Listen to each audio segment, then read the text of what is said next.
SIR এর নামে ব্যবসা ফেলেছে তৃণমূল, বিস্ফোরক দাবি করলেন অধীর রঞ্জন চৌধুরী। তৃণমূলের পাশাপাশি নেত্রী মমতা ব্যানার্জিকেও নিশানা করেছেন কংগ্রেস ওয়ার্কিং কমিটির সদস্য। আর এ নিয়ে আবার হুল ফোটাতে ছাড়ছে না বিজেপি নেতৃত্ব। দেখুন,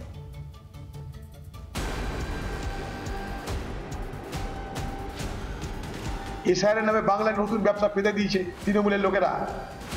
এ কি বললেন কংগ্রেসের দাপুটে নেতা? এসআইআর ফর্ম ফিল আপ করতেও নাকি টাকা নিচ্ছে তৃণমূলের নেতারা। ঠিক কি বলেছেন অধীর রঞ্জন চৌধুরী, আর একবার শুনুন। এসআইআর এর নামে বাংলায় নতুন ব্যবসা পেতে দিয়েছে তৃণমূলের লোকেরা। বুথে বুথে এসআইআর করার প্রক্রিয়ায় নোট খাওয়া চলছে, নোট। উনি নিশ্চয়ই বহরমপুর থেকে বলেছেন। উনি দিল্লিতে একরকম বলেন, বহরমপুরে একরকম।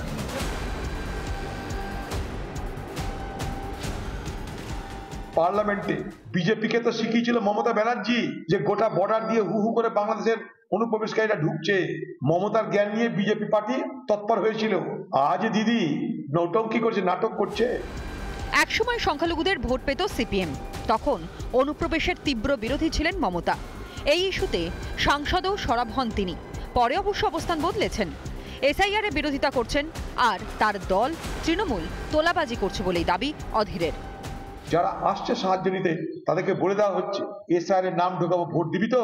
তাদের কাছে ঘুষ নেওয়া হচ্ছে, কোথাও 100 কোথাও 500 এসআইআর এর নাম ঢোকানোর জন্য। কে করছে? তৃণমূল।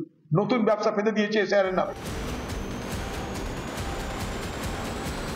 একজন গুজরাট থেকে নিয়ে এসে ইউসুফ পাঠান, যে বাংলা বলতে পারে না, পড়তে পারে না, তাকে দিয়ে মমতা ব্যানার্জি মুসলিম কার্ড খেলে অধীর চৌধুরী জিততে পারেননি এই তার রাজনৈতিক দ্বিচারিতার জন্য। তিনি বহরমপুরে এসে তৃণমূলের বিরুদ্ধে বলেন, আবার দিল্লিতে গিয়ে তৃণমূল কংগ্রেসের সঙ্গে ইন্ডি জোটের মিটিং করেন। কংগ্রেস আর তৃণমূলের এই দ্বিচারিতা আদৌ মানবে বাংলার মানুষ? দেওয়ালে পিঠ ঠেকতেই কি ফোঁস করলেন অধীর? অনেক কিছুরই পর্দা ফাঁস করছে এসআইআর। রিপাবলিক বাংলা। নানা ধরনের কন্টেন্ট দেখার জন্য লাইক করুন, শেয়ার করুন আমাদের ফেসবুক পেজ, সাবস্ক্রাইব করুন আমাদের ইউটিউব চ্যানেল। পাশাপাশি অন্যান্য ব্রেকিং নিউজের জন্য অবশ্যই চোখ রাখুন রিপাবলিক বাংলায়।